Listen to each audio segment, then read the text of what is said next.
Isang malaking hamon ngayon sa pamahalaan ng Pilipinas ang pagpapauwi kay dating Ako Bicol Party List Representative Zaldico. Ito ay dahil sa kawalan ng extradition treaty sa pagitan ng Pilipinas at bansang Portugal, kung saan huling namataan umano ang dating mambabatas. Ayon kay Department of Justice Secretary Frederick Vida, aminado sila na hindi magiging madali ang pagpapabalik kay former Congressman Ko sa bansa.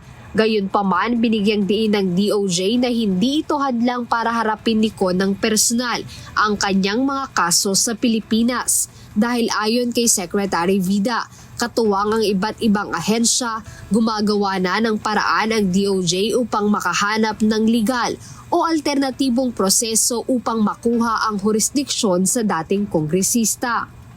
Pero sa kabila po nito, gumagawa po ng pamamaraang legal at pamamaraan na katanggap-tanggap, diba? Sa ugnayan ng iba't ibang bansa. Yung tinatawag po nilang International Committee and Cooperation. Patuloy pong gagawa tayo ng pamamaraan para makuha po yung jurisdiction over the person ng akusado.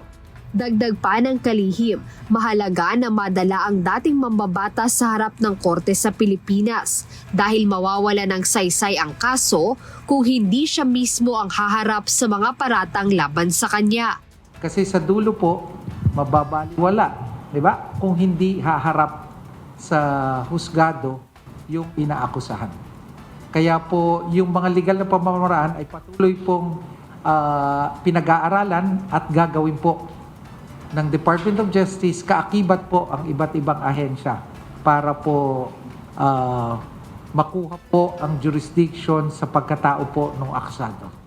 Kaugnay nito, nauna ng hinikayat ni House Deputy Minority Leader at mamamayang Liberal Party List Representative Leila de Lima si Pangulong Ferdinand Marcos Jr.